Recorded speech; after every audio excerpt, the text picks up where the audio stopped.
today. Skoda. Simply clever.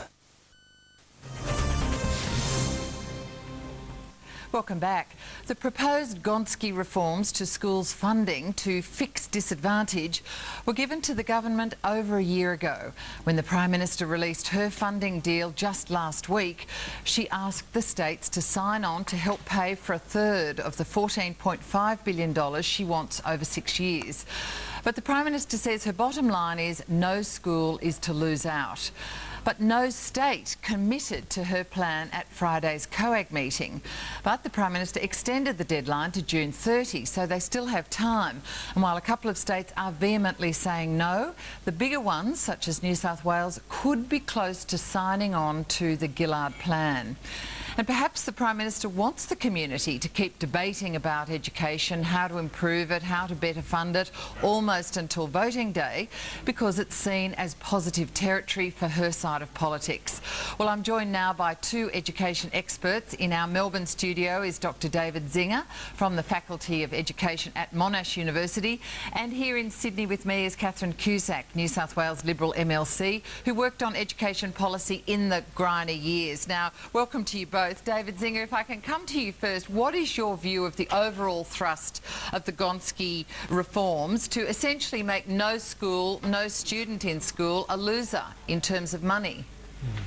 Well, Helen, it's very interesting that the government has actually taken the 41 recommendations of the Gonski Review Panel and sliced them by 1/3, offering the states $14.5 billion over 6 years instead of $6.5 billion per annum. So that's the first thing that needs to be taken into account. And secondly... So less money, yeah. So it's less money, and the money is actually going to be distributed more broadly than the Gonski Review Panel recommended as well. It recommended that the majority of the additional funding be distributed amongst 25% of the schools that are underperforming, the most disadvantaged schools in Australia, whereas the Gillard government's proposal actually sees that money being distributed amongst 50% of schools around Australia. That means that we're going to be asked to do a lot more with a lot less. So you would prefer, if I may put words into your mouth, more of the money going to the most disadvantaged schools? Well, from the very start, the Gonski Review Panel was shackled by Gillard's promise that no school would lose $1 in real terms. Therefore, as a result of that albatross around the neck of the review panel, we now have today the Catholic schools getting $1.4 billion extra and the independent schools getting $1 billion extra, regardless of whether they actually need the money or not. So all schools, whether they are over-resourced or on the resource line, will still receive extra and additional funding on top of what they're already getting. All right, and that certainly doesn't solve the problem that Gonski was asked to solve. That was the inequitous funding system that we currently have in our country. I'd like to bring in Catherine Cusack now. Catherine, what's your overall view of the package? Well, Helen, I must say I do agree with the idea that there's less funding and it's going to be more diluted. But what I am excited about is the new direction that funding will take. We're moving a system away from funding historically and institutionally, but talking now about direct student need funding, which has actually been the holy grail in education policy for decades now. Why? Why is it so important to tie funding to the actual student? Well, because the education portfolio is a very wages intensive portfolio, more than any other portfolio. 90% of the budget is already spent on people's salaries, and most of the growth funding overwhelmingly goes into pay rises. Now, in New South Wales, for example, we have a teacher transfer points system which sees the most experienced and expensive teachers in the most desirable schools, and the most disadvantaged schools, ironically, with the beginning teachers, are massively underfunded. So we have an overfunded, now accepting that you can't change that, and I think there might be people who'd say let's tear that up. I think having gone through the Greiner years of trying to fund reform internally, I would accept that that's in concrete, and it's almost a waste of time to try and achieve real change that way. What Gonski does is it now talks about funding students rather than just history, and it recognises the need for new funding to make that work. And I suppose for Liberals, this is exactly the path we want to go down. David Zinger, would you concur with that?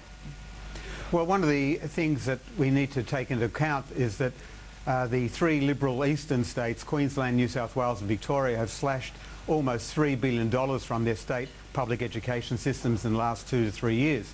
Western Australian Liberal government is about to reduce their state education budget by about $350 million, I'm sorry. So there's a great black hole in many of our state education systems currently, where the most disadvantaged schools are really struggling to make ends meet. I agree that wages are an incredibly important part of any education budget, but it's what you do with the resources that are made available or that are lacking in schools that makes the big difference for the most disadvantaged students in our schools.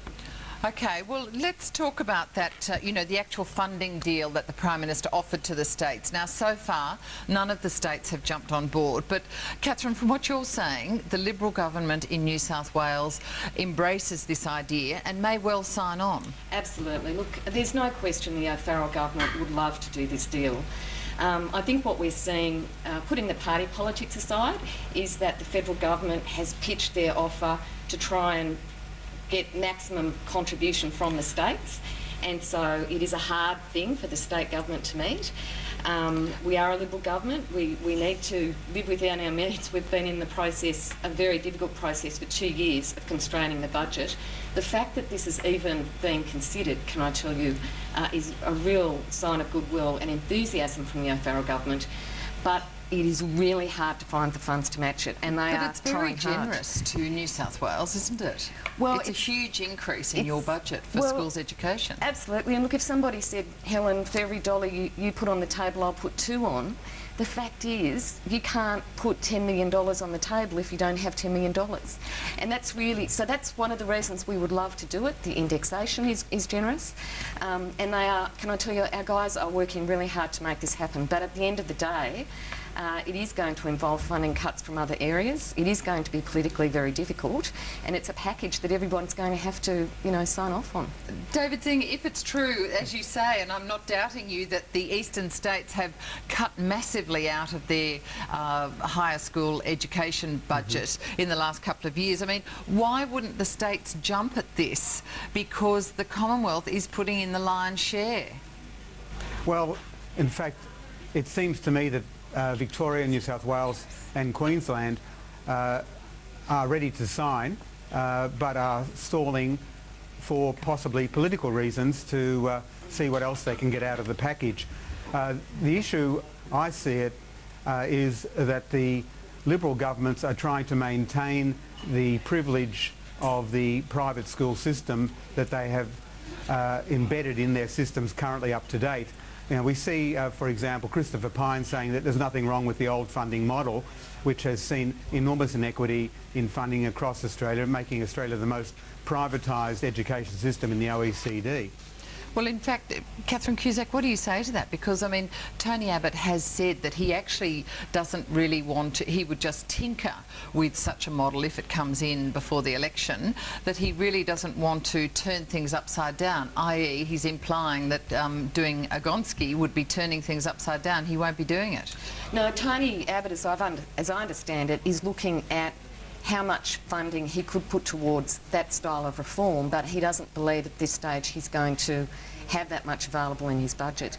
So what the actual dollar figure is going to be, whether it's Julia Gillard or Tony Abbott, is still up for discussion. Can I just take issue with this concept that, that this is a political battle? The Premiers are trying really hard. I mean, I'm a Liberal state MP here saying it's a great reform, and I would appeal to people like David to try and recognise that there is genuine difficulty coming up with this funding, and that in the whole climate that we're operating in, it is unthinkable for any portfolio in New South Wales to be dragging this kind of new money in, and it shows how hard they really are working.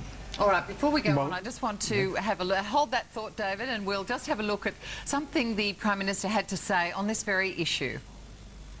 So you're basically saying that you're going to treat everyone the same, but except you're going to give the good ones more help and the bad ones more help as well. What I'm saying is every school would have, it's a 6-year transition, every school would end up with the amount of money in that school to get those kids a great education. For public schools, that would be a mix of federal and state government money. For Catholic and independent schools, that would be a mix of federal money, some state money, and the money that you pay in fees. And that was, of course, the Prime Minister just at the People's Forum in the Melbourne, well, really the federal marginal seat of Deakin in Melbourne. David Zinger, what's your view of that sort of comment, and what did you want to say before? Well, in response to the need to find the money, here in Victoria, for example, we spend each year multiples of millions of dollars on things like the Grand Prix, which we never know exactly how much is being earned or wasted on those kinds of events. The funds are there in our budgets. It's a matter of prioritising them. Education has to be seen as the most fundamental and most important thing that's going to drive Australia in the future. If we want to be a smarter country, we can't act dumb. David Zinger, but what about this issue about it, not just the states but the entire country being able to afford this package? We're hearing today from, in the last few days, from a variety of sources that budgets are under pressure, that will be in deficit for some time to come, and the Grattan Institute is saying governments have to cut their spending and raise taxes. But the government has said that it will cut the funding by $2 billion to universities. Now, you're at Monash University. You wouldn't approve of that, no doubt. Neither does David Gonski himself, who's a Chancellor at a university. But before I get your response, let's have a listen to Prime Minister Gillard at the forum today. When we looked around, what we saw was that in universities we've increased funding by more than 50% since we came to government. There's 190,000 more people who will go to university because of our reforms. Even with all of that growth in numbers, money's still going up per student place. And so what we're asking universities to do is to not take a cut in the sense that they'll get less dollars next year than they've had this year. What we're saying is your funding's been growing like that. What we want to do is moderate that growth rate. David Zinger, it is something that Tony Abbott is going to keep the money from the universities, and the government says it's going to cut that $2 billion. Yes, it seems that there's a change of bipartisan approach on this issue, but it's really very short-sighted. One of the reasons why we want to enhance school education across the country is to make us a smarter country and to facilitate the growth of tertiary education so that we can actually compete with our Asian tigers to the north. All right. Reducing university funding is going to do exactly the opposite. The Prime Minister has suggested that our funding has increased, but there was a recent government review panel on tertiary education that actually recommended a $2 billion increase, I think, in funding for tertiary institutions across Australia. Of course, that was rejected. The increases in funding have actually followed the students after the federal government decided to no longer cap places in universities. Yes. And so while we have additional funding, we also have additional students to teach. All right. And class sizes in our universities have increased dramatically over the last 20 years from class sizes of 15 to 30. I'm sorry, I just have to move on and get a final comment from Catherine, just more about, do you think the Prime Minister will get agreement on this? Will we get a national uniform scheme before the election? Well, look, I hope so. And look, if I can just thank David for that little advertisement on how hard it is for governments to find these savings measures. It's always hard to cut funding. I don't think the states are going to lecture the feds on their money, and they're not lecturing us. And I think that there is remarkable cooperation going on to try and make this happen. So and you frankly, see some optimism in this? Well, I'm optimistic because I can see if it doesn't happen now, honestly, it probably won't happen. And people do understand how important this is. All right, look, we're going to have to leave it there. Thank you both, Dr David Zinger from Monash University in Melbourne and Catherine Cusack from the New South Wales MLC. Appreciate it. We're going to have more of Election 2013 with our political panel right after this.